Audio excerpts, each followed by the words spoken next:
तालिबान के अंदर चल रहे सत्ता संघर्ष के बीच चौंकाने वाली रिपोर्ट सामने आई है। इस रिपोर्ट में दावा किया गया है कि हक्कानी नेटवर्क और तालिबान के बरादर गुट के बीच बड़ा खूनी संघर्ष हुआ है। इस संघर्ष में सर्वोच्च नेता हिबतुल्लाह अखुंदजादा का कत्ल कर दिया गया है। वहीं उप प्रधानमंत्री मुल्ला बरादर को बंधक बनाकर रखा गया है। ये दावा ब्रिटेन की मैगजीन द स्पेक्टेटर ने किया है। रिपोर्ट में कहा गया है कि सत्ता के लिए हुए संघर्ष में सबसे ज्यादा नुकसान बरादर गुट को हुआ है। बता दें कि अफगानिस्तान में सरकार गठन के साथ ही तालिबान के अंदर संघर्ष सामने आया था।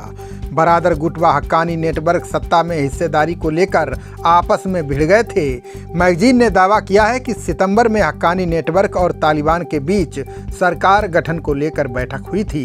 इस बैठक में दोनों गुटों के बीच बहस हो गई। इसी दौरान हक्कानी नेटवर्क का नेता खलील उल रहमान हक्कानी ने मुल्ला बरादर पर जमकर मुक्के बरसाए। इसके बाद दोनों गुटों के बीच जमकर संघर्ष हुआ और बरादर को गोली लगने की खबरें सामने आईं। इस संघर्ष के बाद कई दिनों तक बरादर किसी के सामने नहीं आया। कयास लगाए जाने लगे कि गोली लगने से बरादर की जान चली गई है। इसके बाद बरादर का एक वीडियो जारी हुआ जिसमें उसने खुद को ठीक बताया।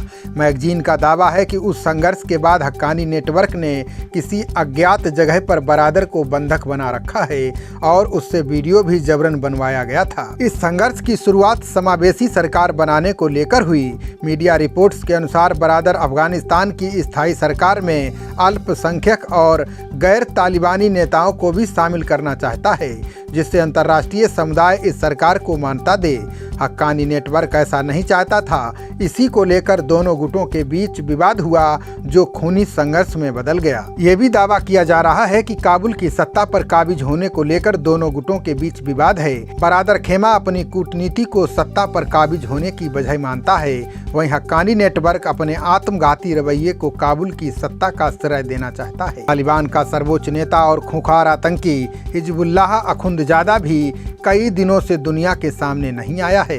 इतने बड़े संघर्ष के बाद भी उसका कोई मैसेज न आना इस बात का संकेत देता है कि अखुंदजादा का कत्ल कर दिया गया है। बता दें कि हिबतुल्लाह अखुंदजादा के बारे में दुनिया की खुफिया एजेंसियों को भी नहीं पता है। वो कहाँ रहता है और उसकी दिनचर्या क्या होती है, इसकी जानकारी बहुत ही कम लोगों के पास होती है। यहाँ तक कि तालिबान के कई बड़े नेताओं ने भी अब तक उसे नहीं देखा है। ये बीच बीच में वीडियो जारी कर तालिबानी नेताओं को संदेश भेजता रहता है। इधर कई दिनों से उसका कोई मैसेज नहीं आया है। खबरों का सिलसिला जारी रहेगा। देखते रहिए जनप्रवाद। नमस्कार।